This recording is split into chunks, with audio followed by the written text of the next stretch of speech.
Hey viewers, welcome back to your own channel Target Bullseye। आज हम लोग एक और आईटी कंपनी को लेके रेडी हैं। आज हम लोग बात करेंगे माइंडट्री लिमिटेड के ऊपर। तो ये कंपनी भी आईटी कंसल्टिंग कंपनी है और इनके जो बिजनेस मॉडल है उसके थ्रू, और आप कह सकते हैं जो इनके सॉफ्टवेयर डेवलपमेंट बिजनेस सेगमेंट है, इनके थ्रू ये अपने क्लाइंट को डिजिटली ट्रांसफॉर्म करने में काफ़ी हेल्प करते हैं। साथ ही अगर हम लोग कंपनी के करंट अभी रन रेट के बारे में बात करते हैं तो 1.2 बिलियन डॉलर आपको इनके जो है वो रन रेट नज़र आएंगे यहाँ पे। साथ ही अगर इनके एम्प्लॉयज़ के बारे में बात करें, माइंडट्री माइंड्स के बारे में बात करें, तो दैट मीन्स वो निकल के आ रहा है 27,000 प्लस। वहीं इनके डिलीवरी लोकेशंस जो हैं वो आपको 10 प्लस नज़र आएंगे। इनके जो क्लाइंट है करंटली वो है 260 प्लस। साथ ही साथ इनके जो annual revenue of parent company जो L&T है उनसे जो जनरेट हुआ है वो है 20 बिलियन के आसपास। वहीं इनके ऑफिसेज जो हैं वो करेंटली आपको 24 कंट्रीज़ में इनकी प्रेजेंस भी नज़र आएगी। यहाँ पे अब हम लोग देखते हैं कि कौन कौन से इंडस्ट्री हैं इनके। तो यहाँ आप देख सकते हैं कि RCM first one is retail consumer product and manufacturing, second one is BFSI जहाँ पे ये कैटर करते हैं जिस इंडस्ट्री में, वो हो गया आपके banking financial services and insurance. Third one is TTH travel transport logistic and hospitality and fourth one is CMT that means communication media and technology. अब इनके अगर हम लोग सर्विस लाइन की बात करें, जो इनके जो भी सर्विसेज ये प्रोवाइड करते हैं, तो first one is customer success, second one is data and intelligence, third one is cloud and fourth one is enterprise IT। इनके जोग्राफिक लोकेशंस के बारे में बात करें तो यहाँ पे आप देखेंगे north America, UK and Ireland, continental Europe and APEC and middle east. तो ये हो गए इनके लोकेशंस। तो यहाँ पे आपने जो है बहुत ही शॉर्ट में आपने देख लिया कि कौन से इंडस्ट्री में ये कैटर करते हैं, साथ ही कौन कौन से सर्विसेज प्रोवाइड कर रहे हैं, कहाँ कहाँ पे इनकी प्रेजेंस है। अब यहाँ पे इनके जो फिनेंशियल्स है उसके ऊपर बात करते हैं। तो रेवेन्यू के ऊपर अगर हम लोग बात करें तो 310.5 मिलियन के आसपास का रेवेन्यू रहा है इनका। और वहीं अगर हम लोग क्वार्टरली बेसिस पे बात करते हैं कि क्वार्टर ऑन क्वार्टर क्या जंप निकल के आया है या कितना जंप आया, 7.7% के आसपास। और वहीं YOY पे आप देखेंगे 22.6% के आसपास जंप नज़र आया है। वहीं अगर हम लोग EBIT की बात करते हैं तो 55.1 मिलियन के आसपास है। और क्वार्टर ऑन क्वार्टर पे आप देखेंगे 3% के आसपास का जंप रहा है और YOY पे 44% का जंप रहा है। वहीं हम लोग अगर EBITDA की बात करते हैं, यहाँ पे आपको 62.9 मिलियन के आसपास नज़र आया, क्वार्टरली बेसिस पे डिप है। और अगर ईयर ऑन ईयर बेसिस पे बात करें 36.4% के आसपास आपको जंप नज़र आया है। वहीं EPS की बात करें तो EPS आप यहाँ पे देख सकते हैं ईयर ऑन क्वार्टर बेसिस पे 8% है एंड ईयरली बेसिस पे आपको 61% के आसपास जो है वो नज़र आ रहे हैं। और अगर रेवेन्यू ग्रोथ के बारे में बात करते हैं हम लोग तो यहाँ पे 7.6% के आसपास आपको ये बढ़ते हुए दिखे हैं। अब इनके जो हमने अभी बिजनेस रेवेन्यूज जो देखे हैं वो हमने ओवरऑल बेसिस पे देखे। अब इंडस्ट्री वाइज अगर हम लोग देखते हैं जिस जिस इंडस्ट्री में ये कैटर करते वहाँ से किस तरीके का रहा है, तो अगर हम लोग FY22 की बात करें जो Q1 है, जो Q1 का रिजल्ट रहा है उसके बारे में, तो यहाँ आप देखेंगे कि क्वार्टर ऑन क्वार्टर बेसिस पे यहाँ हम लोग अगर ऐसे डिस्कस करें कि जो पिछले क्वार्टर था दैट मीन्स Q4 21 का, वहाँ अगर हम लोग बात करें क्वार्टर ऑन क्वार्टर बेसिस पे तो BFSI जो बैंकिंग एंड फिनेंशियल सर्विसेज से जो इनको प्रॉफिट हुआ है, रेवेन्यू निकल के आया है, वो 6.4% के आसपास का है। हम लोग रेवेन्यू की बात करें। उसके बाद अगर हम लोग बात करें कि ईयर ऑन ईयर बेसिस पे तो पिछले साल Q1 की बात कर रहे हैं यहाँ पे, तो इन दो नंबर्स में अगर आप यहाँ पे डिफरेंस निकालते हैं तो यहाँ आपको जो है वो 9.6% के आसपास का एक जंप नज़र आ रहा है।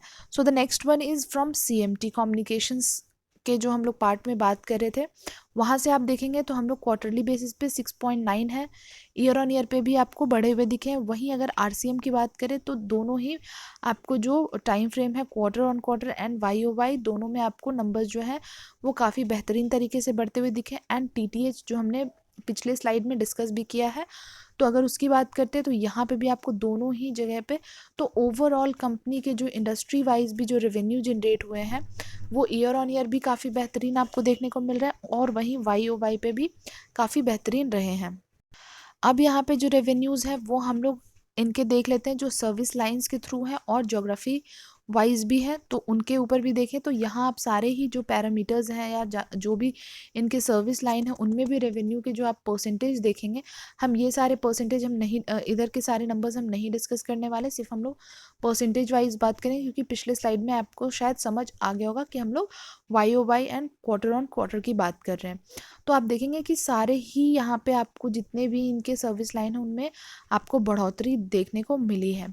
साथ ही अगर हम लोग ज्योग्राफी वाइज देखते हैं तो आपको जो UK एंड आयरलैंड की बात करें तो सिर्फ आपको यहाँ पे ये क्वार्टर ऑन क्वार्टर पे डिप देखने को मिला है। बाकी वैसे आप ज्योग्राफी वाइज देख रहे हैं तो QoQ और YoY में आपको सारे जगह पे जो नंबर्स हैं वो जो परसेंटेज है वो आपको एक जंप देखने को मिला है इन सब में। तो चलिए, सबसे पहले हमने तो डिस्कस कर लिया कि क्वार्टर 1 के रिजल्ट कैसे रहे। तो क्वार्टर 1 के रिजल्ट आपको वैसे तो काफ़ी बेहतरीन देखने को मिले हैं। हमने YoY भी डिस्कस कर लिया, क्वार्टर वाइज भी डिस्कस किया। अब यहाँ देखते हैं जो एनालिस्ट की राय है। तो यहाँ आपको जो एनालिस्ट हैं 44% एनालिस्ट आपको बाइंग की रेटिंग दे रहे हैं, बट बिफोर इन्वेस्टिंग एक बार आप रिसर्च और एनालिसिस ज़रूर करें।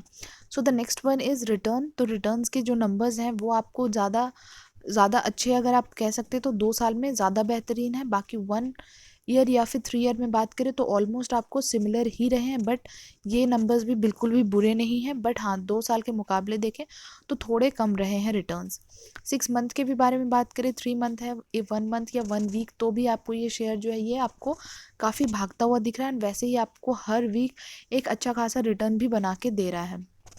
वैल्यूएशन की बात करें तो वैल्यूएशन में आपको जो EPS है वो 75 है, बहुत अच्छा है।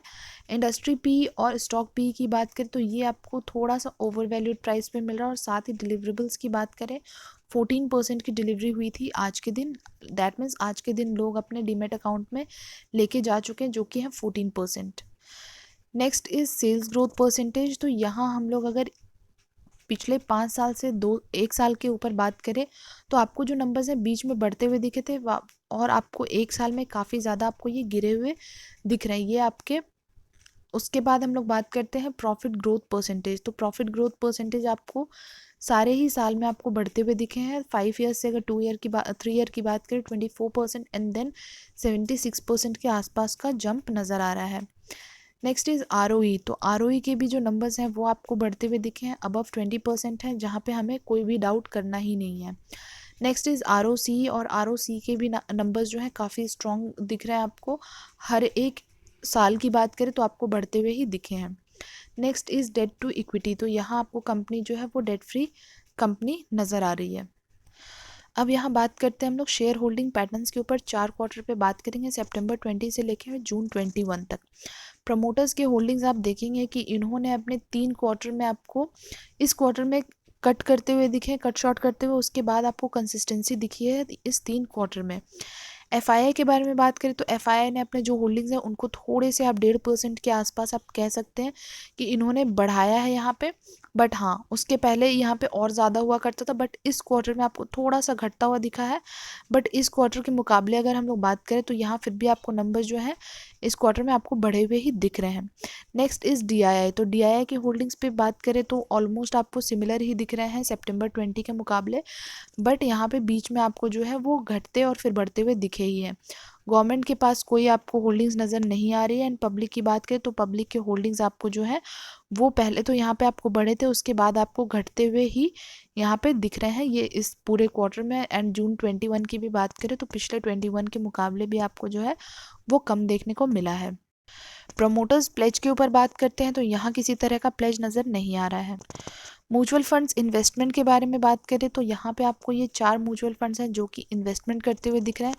2 हैं आपके सुंदरम की तरफ से और एक है PGIM, एंड जो लास्ट वन है वो है SBI टेक्नोलॉजी की तरफ से। बाकी आप परसेंटेज यहाँ पे देख सकते हैं कि परसेंटेज भी बहुत माइनर से नहीं दिख रहे हैं कि 0.5 0.68 ऐसा नहीं है, आपको जो भी है वो 4.70 ऐसे करके ही आपको जो है वो परसेंटेज भी नज़र आ रहे हैं, तो अच्छे हैं परसेंटेज।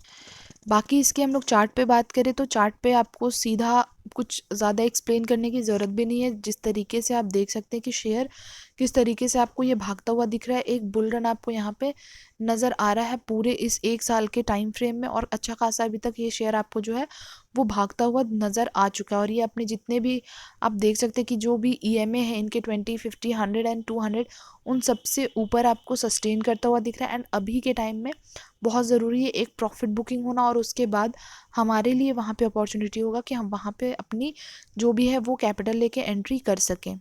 तो यहाँ बात करते हैं हम लोग 1 डे के टाइम फ्रेम में, वो हम लोग बात करते हैं पिछले स्लाइड में 1 वीक के टाइम फ्रेम में। तो यहाँ आप जैसा कि देख सकते हैं कि अभी ये जो शेयर है ये आपको काफ़ी ऊपर ट्रेड करता हुआ दिख रहा है। ऑलमोस्ट आप कह सकते हैं कि 2762 के आसपास इसमें आज कारोबार होता हुआ दिखा था, क्लोजिंग वहाँ पे हुई थी।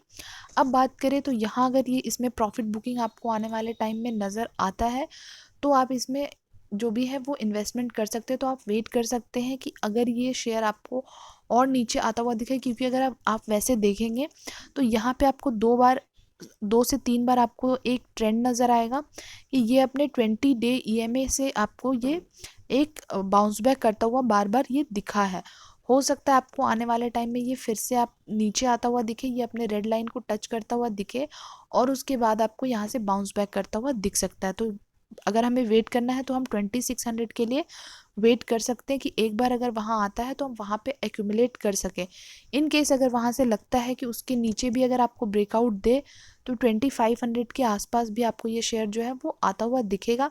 तो वहाँ के लिए भी आप चाहें तो आप रेडी रह सकते हैं। अदरवाइज़ बहुत ज़्यादा लगता नहीं है कि ये नीचे आएगा अगर हम लोग ट्रेंड की बात करें। वैसे अगर हम लोग बात करते हैं तो काफ़ी स्ट्रॉन्ग कंपनी है, कंपनियाँ IT सेक्टर्स वैसे भी बूम कर रहे हैं। साथ ही इनके फंडामेंटल्स भी जो हमने देखे हैं और रिजल्ट भी जो रहे हैं वो काफ़ी बेहतरीन रहे हैं। कंपनी भी काफ़ी बेहतरीन है। तो सब कुछ अगर देखते हुए हम लोग चले तो ये शेयर में आपको बहुत ज़्यादा प्रॉफिट बुक होता हुआ नहीं दिखेगा आने वाले टाइम में। जो भी आप इन 2 नंबर्स पे आप ध्यान रख सकते हैं और उसी हिसाब से अगर आप चाहें तो जो भी है एक्यूमुलेशन करना वो आप कर सकते हैं। अदरवाइज़ आपको थर्ड अगर हम लोग बात करते हैं सपोर्ट की तो 2450 के आसपास आप एक रख सकते हैं ध्यान कि हो सकता है ये यहाँ भी आए तो हमें एक्यूमुलेट करना है। तो ये 3 नंबर्स पे आप ध्यान रखें और उसी हिसाब से ये जो शेयर है ये आपको फिर वापस से आपको भागता हुआ दिखेगा। तो फिर ये रुकेगा नहीं और ये आपको आप कह सकते हैं कि 3050 के आसपास भी ये आपको शेयर जाता हुआ दिख सकता है बहुत ही कम टाइम में। हम लोग टाइम फ्रेम हम लोग एग्जैक्ट नहीं बता सकते कि कब तक, बट हाँ बहुत ही जल्द आपको जिस तरीके से इसमें एक आप देख रहे हैं जिस तरीके से एक बुल रन आया हुआ है तो उस तरीके से आपको काफ़ी ऊपर ये जाता हुआ दिख सकता है काफ़ी छोटे टाइम में। बाकी आज की वीडियो में हमने काफ़ी कुछ डिस्कस कर लिया। अगर कोई डाउट है तो आप हमें कमेंट बॉक्स में पूछ सकते हैं और हम आपसे मिलेंगे बहुत ही जल्द नेक्स्ट वीडियो में। तब तक के लिए thank you and take care.